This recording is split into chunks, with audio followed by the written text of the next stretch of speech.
সৃষ্টিশীলতা হ'ল এপাহি অতি সুকোমল ফুল। প্ৰশংসাই ফুলাত সহায় কৰে, অনাদৰে তাক কলিতে মৰহাই পেলায়। কোনোবাই যদি আমি কৰা কামটোৰ প্ৰশংসা কৰে, তেন্তে ভৱিষ্যতে আমি কৰিব খোজা কামবোৰ আৰু বেছি ভালকৈ কৰিবলৈ আমি উৎসাহিত অনুভৱ কৰোঁ। সঁচাই ভাবিছে, সৰুৰ পৰা ডাঙৰ বা বৃদ্ধলৈকে সকলোৱে প্ৰশংসা বিচাৰে। কিন্তু প্ৰশংসা কৰিব পৰা লোকৰ সংখ্যা তেনেই কম। বৰঞ্চ কিবা এটা ভাল কৰা দেখিলে সমালোচনাৰে বিতৰ্কৰ মাজলৈ কোনটো বিষয়ৰ যোগেদি সোমাব পাৰি তাকেহে ভাবে। সেই বিতৰ্কৰ সৃষ্টি কৰাজনৰ মহানতা কোনোবাই শলাগ লয়নে? মই কিন্তু নলওঁ। সমালোচনা সকলোতে থাকিব লাগে হয়, সমালোচনাৰ মাজেৰে বহুত অশুদ্ধ ধৰা পৰে আৰু এজন ব্যক্তিয়ে সেই ভুলবোৰ শুধৰাবলৈ সুবিধা পায়।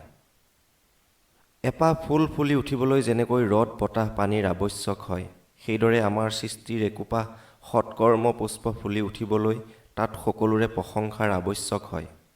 আমাৰ সংস্কৃতি, পৰম্পৰা, সংস্কাৰ আদিৰ মাধ্যমেৰে যিবিলাক আচৰণ নীতি ফুটি উঠে, তাক প্ৰশংসাৰে আৰু বেছি মধুৰ কৰিব পাৰি। নতুন উদ্যমেৰে, নতুন উৎসাহেৰে সৎপথত আগবাঢ়ি যাবলৈও প্ৰশংসাৰ আৱশ্যক।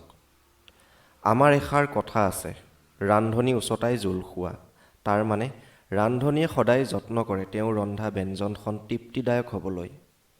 কোনোবাই খাদ্য গ্ৰহণ কৰোঁতে বৰ সোৱাদ হৈছে বুলি ক'লে ৰান্ধনিৰ ইমানেই ভাল লাগে যে সেই ভালপোৱা ব্যঞ্জনখনৰ পৰা আৰু অকণমান দিবৰ মন যায়। তেতিয়া ব্যক্তিজনে নেলাগে বুলি কৈ বাতিটো আগবঢ়াই দিয়াও দেখিছোঁ। ৰান্ধনিসকলৰ জন্মগত স্বভাৱ সদায় পৰিলক্ষিত হয় যে নিজে নেখায়ো সুস্বাদু ব্যঞ্জন ৰান্ধি ল'ৰা ছোৱালী ঘৰ গৃহস্থীক খুৱাই তৃপ্তি লাভ কৰে। আলহীৰতো কথাই নাই, তাৰ মাধ্যমেৰে মাত্ৰ আশা কৰে প্ৰশংসাৰ। কিন্তু প্ৰশংসাৰ ক্ষেত্ৰত শিশুসকলৰ ওচৰত কিছুমান কথা চকু দিব লাগিব।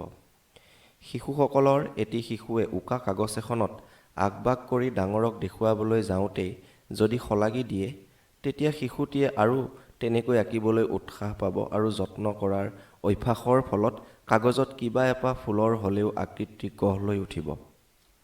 এজন লিখকে যদি এটা কবিতা, প্ৰবন্ধ বা গল্প লিখে, তাৰ প্ৰশংসা লাভ কৰিব পাৰিলে দুগুণ উৎসাহেৰে লিখিবৰ মন যোৱাটো স্বাভাৱিক হৈ উঠে। তাৰ বাবে স্বীকৃতিও আগবঢ়োৱা হয়। সেই প্ৰশংসাৰ ফলত আৰু বেছি ভালকৈ লিখিবলৈ উৎসাহ লাভ কৰে। তাৰ ফলস্বৰূপে জন্ম হয় একোখন মূল্যৱান কিতাপৰ।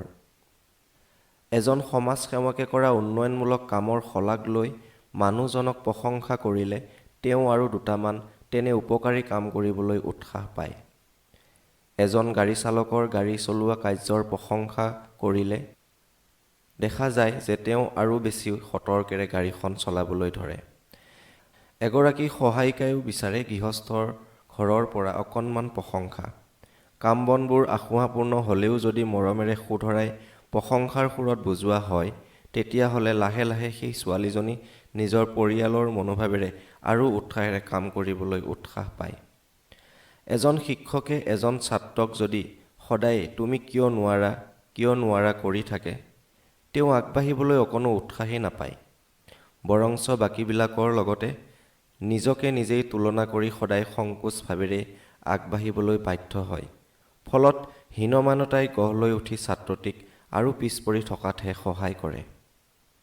এজন মালীয়ে যেতিয়া এখন ফুলনিত কাম কৰে, তেওঁ হাতৰ পৰশত জীপ পাই প্ৰতিজোপা ফুল গছে।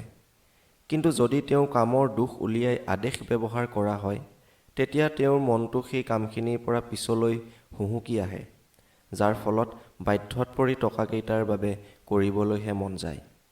কিন্তু যদি প্ৰশংসা কৰি কামৰ শলাগ লৈ মৰমেৰে উপদেশ দিয়া হয়, তেতিয়া সেই মালীজনে নিজৰ মনৰ মতেৰেই নানা ফুল পুলি সংগ্ৰহ কৰি মৰমেৰেই হাত বোলাই মানুহৰ অপূৰ্ব কুসুম কানন গঢ়ি তুলিবলৈ উৎসাহ পায়।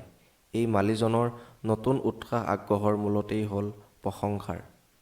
ফুলনিখনৰ প্ৰতিভা ফুলেই লাভ কৰে সেই প্ৰশংসাৰ বায়ুপানী, যাৰ ফলত প্ৰস্ফুটিত হয় অপূৰ্ব সৌন্দৰ্যৰ আকাৰেৰে।